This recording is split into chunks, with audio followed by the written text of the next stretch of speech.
پھر آگے ارشاد فرمایا وَلَا تَكُونُوا كَالَّذِينَ نَسُوا اللَّهَ فَأَنسَاهُمْ أَنفُسَهُمْ أُولَٰئِكَ هُمُ الْفَاسِقُونَ۔ ان لوگوں کی طرح نہ ہو جانا جنہوں نے رب کو بھلا دیا۔ کتنے لوگ ہیں جو غفلت کی زندگی گزار رہے ہیں، سویر سے شام، شام سے سویر، بس اغراض دنیا کے پیچھے بھاگیں۔ مقصد حیات کیا ہے؟ دنیا پہ آئے کس لیے تھے؟ ہمیں پیدا کسی نے کیوں کیا؟ اور ہماری زندگی کا وظیفہ کیا ہے؟ مقاصد حیات کیا ہے؟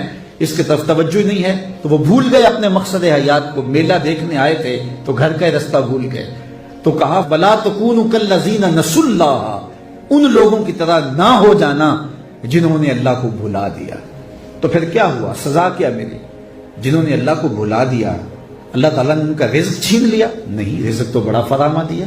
اللہ نے ان کی زندگی کی سانسیں چھین لی؟ نہیں، زندگی کی ڈوری بھی لٹک رہی ہے۔ اللہ نے بینائی اچک لی؟ نظر بھی تیز ہے۔ اللہ نے ذہانت کھینچ لی؟ نہیں، ایسا بھی نہیں ہے، وہ بڑا ذہین ہے، بڑا فتین ہے، زمانے کو جو ہے وہ انگلیوں پہ نچانے کا فن جانتا ہے۔ کیا اس کی ٹانگیں کام کرنا چھوڑ گئی؟ کہا ایسا بھی نہیں ہے۔ زبان کا طوطی بند ہو گیا؟ کہا ایسا بھی نہیں ہے۔ تو پھر سزا کیا ملی جنہوں نے اللہ کو بھلا دیا؟ تو کہا ان لوگوں کی طرح نہ ہو جانا جنہوں نے اللہ کو بھلا دیا۔ تو جب انہوں نے بھلا دیا تو اللہ نے سزا کیا دی؟ سنو سزا کتنی ڈاڈی ہے، لیکن باریک بھی بڑی ہے۔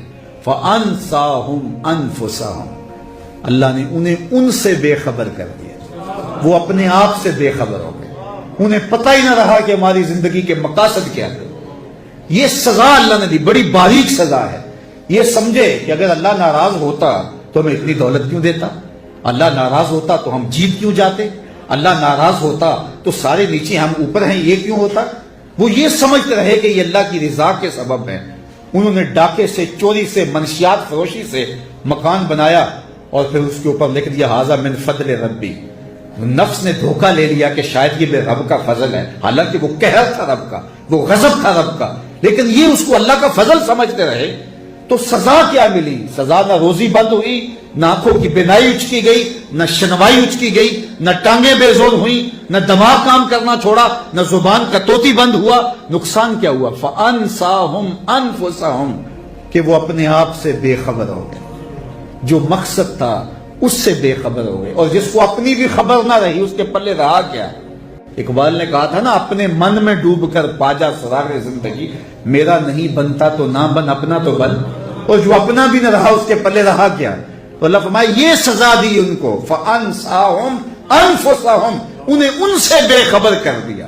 وہ سمجھتے رہے خیر ہے، خیر ہے، یہ بھی ہے، یہ بھی ہے، یہ بھی ہے۔ فَأَنسَاهُمْ أَنفُسَهُمْ أُولَٰئِكَ هُمُ الْفَاسِقُونَ، کہا یہ لوگ فاسق ہیں، یہ لوگ اللہ کے حکموں کو توڑنے والے ہیں، یہ نافرمان لوگ ہیں جو اپنے آپ سے بے خبر ہیں، جنہیں پتہ ہی نہیں کہ مقاصد حیات کیا ہے، تخلیق انسانیت کا مقصد کیا تھا، ہمارے پیدا کرنے کا راز کیا تھا، ہمیں کیوں اشرف المخلوقات بنایا گیا، ہمارے مقاصد حیات کیا ہیں، ہم دنیا پہ کائنات کے اوپر تمام بہائم چوپائے اور کتنے جانور بستے ہیں، ہمیں سردار کیوں بنایا گیا، جنہیں اغراض ذات سے ہی آگہی نہ ہو سکی۔ فَأَنسَاهُمْ أَنفُسَهُمْ أُولَٰئِكَ هُمُ الْفَاسِقُونَ۔ آگے یہ زندگی بیت گئی، آگے نقشہ بیان کیا، اللہ اکبر، لا يستوی اصحاب النار واصحاب الجنہ۔ یہ دنیا تو بیت گئی، آج تو کوئی اوپر کوئی نیچے، لیکن کیا قیامت کے دن تو عملوں کے حساب سے ہی ہوگا نا۔ پھر کہا اب سن لو پھر فیصلہ کہ جنتی اور دوزخی برابر نہیں ہو سکتے۔ اصحاب الجنت هم الفائزون، جو اہل جنت ہیں وہی کامیاب اور بامراد ہیں۔ اللہ ہم میں سے ہر ایک کو جنت کا مالک اور وارث بنائے، اور ہمیں فائزین میں بنائے، اور ہماری زندگی کو حقیقی اجالے اور حقیقی نور اور حقیقی رحمتوں سے مالا مال فرمائے۔ اتقوا اللہ، اور اللہ سے ڈر جاؤ، ان اللہ خبیر بما تعملون، اور جو تم کرتے ہو تمہارا رب اس سے باخبر ہے۔ مت سمجھو کہ وہ جانتا نہیں ہے۔ ارا زبیب النملۃ السودا، کالی رات کے اندھیرے میں کالے پہاڑوں کی کوکھ میں گہرا غار ہے، اس غار میں چیونٹیوں کا سوراخ ہے، اس میں چیونٹی چلتی ہے تو اس کے ننھے اور مہین قدموں سے سینہ سنگ پر جو لکیر بنتی ہے تو ہمارا رب اس کو یوں دیکھتا ہے جس طرح دیوار چین کو دیکھتا ہے۔ تو وہ تمہارے دماغ کی سکرین پہ آنے والے خیالات کو نہیں دیکھتا؟ ان اللہ خبیر بما تعملون، جو تم کرتے ہو تمہارا رب اس سے باخبر ہے۔